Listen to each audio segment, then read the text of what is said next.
You sent an email an hour ago, you've reread it 4 times because there's a comma in the second paragraph and you're still not sure about it. If that sounds familiar, if that's a familiar feeling, the small, specific, almost ridiculous loop your brain gets stuck in over things that almost no one would notice, then we need to talk. That loop is a specific signature, and the type of person whose brain does that has a name, a specific structure, and a very specific way out. So by the end of this video, you're going to understand not just what you do, you're going to understand why, all based on the Enneagram Type 1, also known as the Reformer. So a quick reframe before we go in. If you watched that opener and you thought, yeah, that's me, then you're in the right place. Now, if you watched it and thought, that's definitely not me, but it's my mom or my partner or my best friend, also stay. Every one of us has all 9 Enneagram types living inside of us. The type you relate to the least is usually the one running some corner of your life you haven't really looked at in years.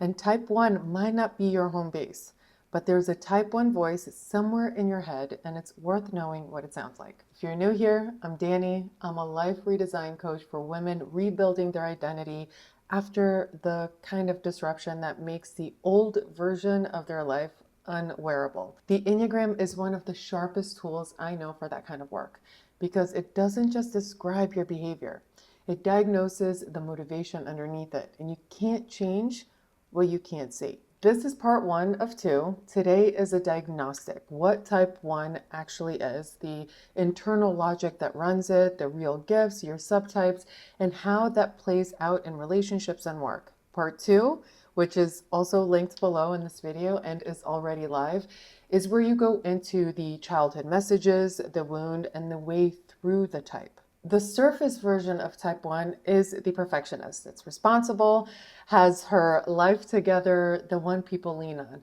The inner experience of a type 1 is something completely different. It's the experience of walking around with the built-in sense of how things should be, how to live, how to work, how to communicate, how to load a dishwasher. And you can see it. You can see the gap between how things are and how they should be. You don't have to look for it. It just announces itself. The exhausting part isn't the standards. It's that the standards apply to you first and hardest. Long before you ever notice what's wrong with anyone else, you've already taken inventory of what's wrong with you that very day. The hair, the tone in that meeting, the thing you should have said to your sister, the workout that you skipped. By 9 a.m., you've already been on trial 3 times. So here are 2 more scenes that might land for you. You walk into a friend's apartment and within 30 seconds, you've clocked the crooked picture frame, the smudge in the mirror, and the fact that her plant is dying on one side from too much sun.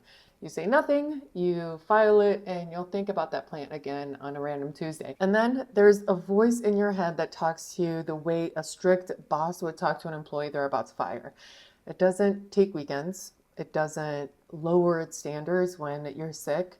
And on the rare nights you actually go to bed feeling like you did enough, it finds something. It always seems to find something. And now what makes type 1 hard to spot from the outside is that you usually don't act angry. You act competent. You act calm. You act like the adult in the room. The anger is underneath, held tightly, expressed as tension in your jaw, your shoulders, and the clipped way you respond when someone has disappointed you and you've decided not to say anything about it. You're not high-strung, you're just holding a lot. Every type 1 is running on a single unspoken sentence, and it goes like this. If I do everything right and never make a mistake, then I'll be safe. Then I'll be loved. Then I won't be exposed as bad, wrong, like a flawed person that I'm afraid I might secretly be. That's the operating system. Everything else, the rewriting, the checking, the noticing, the inability to rest, is software running on top of it. Your core fear isn't failure exactly. It's being fundamentally wrong. Being the kind of person who is careless, irresponsible, or morally lacking. And worse, not knowing it. Most types fear being unloved or unseen. Type 1s fear being bad. There's a moral charge to it that the other types don't actually carry the same way. Your core desire is the mirror, to be good, genuinely good, not performatively good. actually ethically in your bones good, right with yourself, right with the people who matter, right with whatever you understand to be larger than you. The Enneagram places type 1 in the gut center alongside with the 8 and 9. And the gut center is about anger and instincts, but ones don't express anger outward like the 8s, and they don't suppress it into peace like the 9s.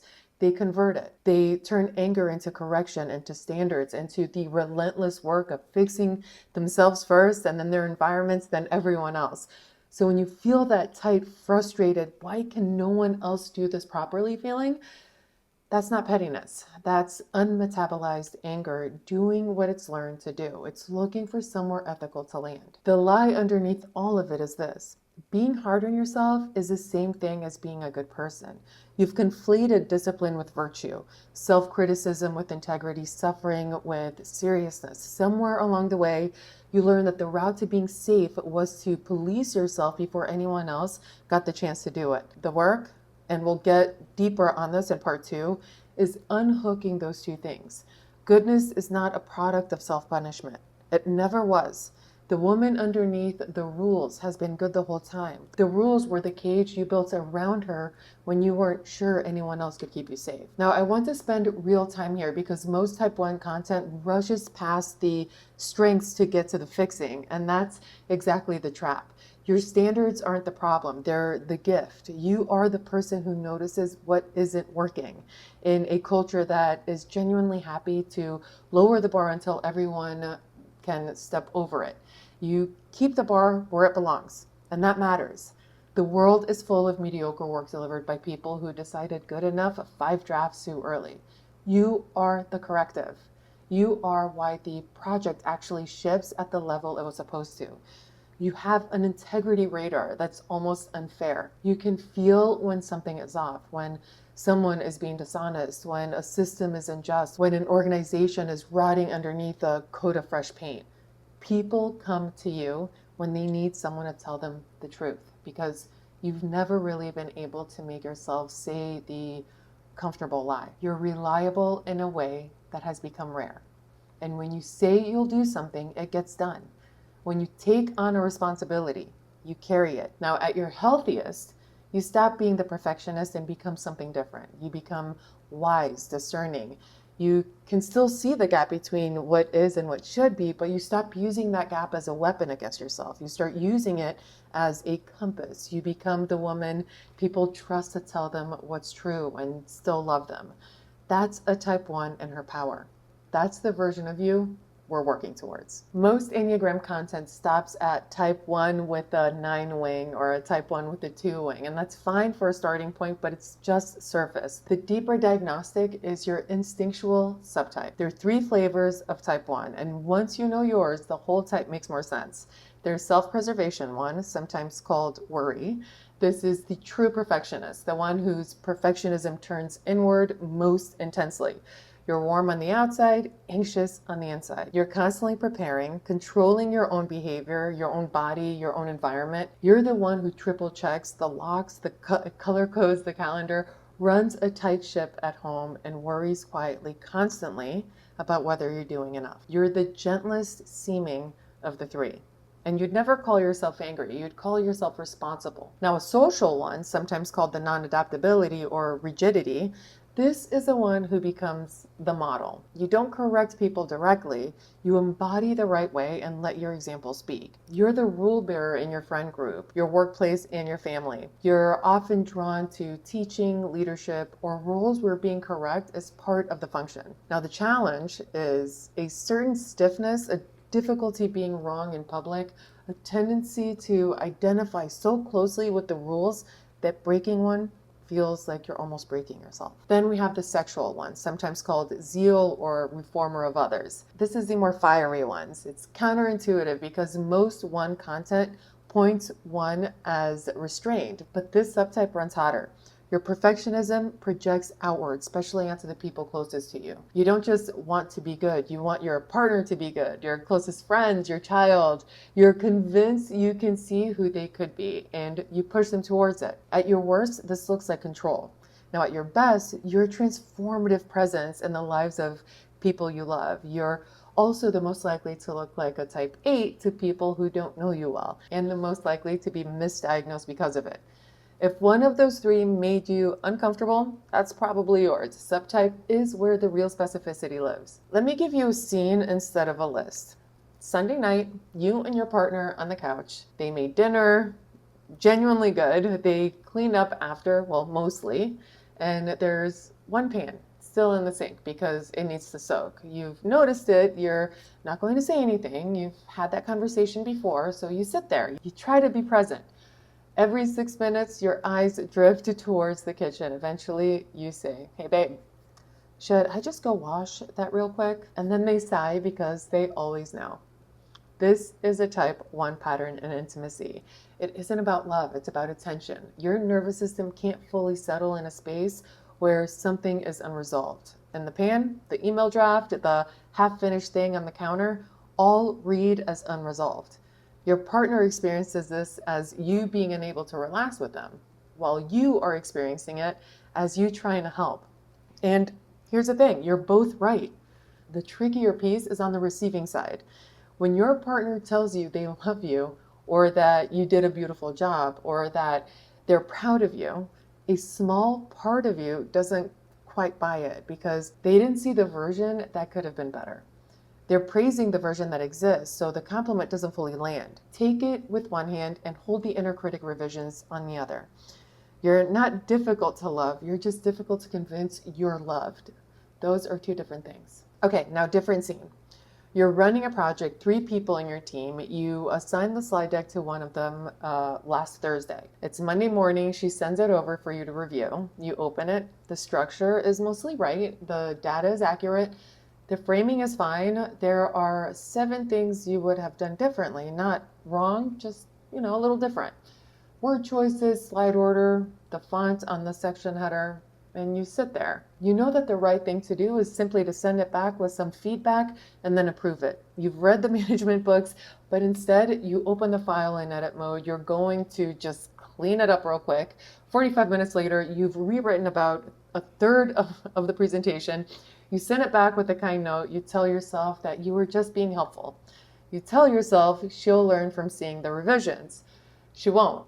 She'll stop trying, and next quarter, when you're complaining that no one on your team takes initiative, this Monday morning is the reason. It isn't that your standards are too high, it's that you can't sit with the gap between your standard and someone else's execution long enough to let them grow into it. You'd rather do it yourself and be tired than watch it be done at 80% and be at peace. So you become indispensable, exhausted and slowly furious that you're carrying so much without quite seeing that you're the one who keeps picking it up. Beyond subtypes, your wing is a type next door that flavors your one energy. You have a little bit of both, but usually one dominates. One with wing 9, the idealist, quieter, more measured. Your standards are high but held diplomatically. You'd rather model the right way than confront the wrong way. And the flip side, your anger goes deeper underground. You can spend years quietly disappointed in something before you say a word, and by the time you do, you're already halfway out the door. Type 1 with a 2 wing, the advocate, is warmer, more relational. Your perfectionism flows towards people, making sure they're cared for, making sure things are right for them. Now, the flip side here is you slip into righteous helping, fixing people who didn't ask to be fixed, and feeling unappreciated when they don't receive your correction as love. Neither wing is better, they just give you a different work. So that's a diagnostic. Surface, internal logic, gifts, subtypes, scenes, wings. If you've stayed this long, you probably know whether this is your type. The recognition is the easy part. Here's what I have to tell you before you click over. None of this, the inner critic, the perfectionism, the swallowed anger, the inability to take a compliment, none of it started as a personality. It started as a protection. Somewhere in your childhood, you absorbed a message about what you had to be in order to be loved. You weren't born with the inner critic. You built her very carefully out of the messages you got from the adults around you and the things you decided you had to do to stay safe. There was also something you needed to hear as a child that you didn't hear enough. And a type 1's whole nervous system is still organized around the absence of that one specific message. That's what part 2 is about.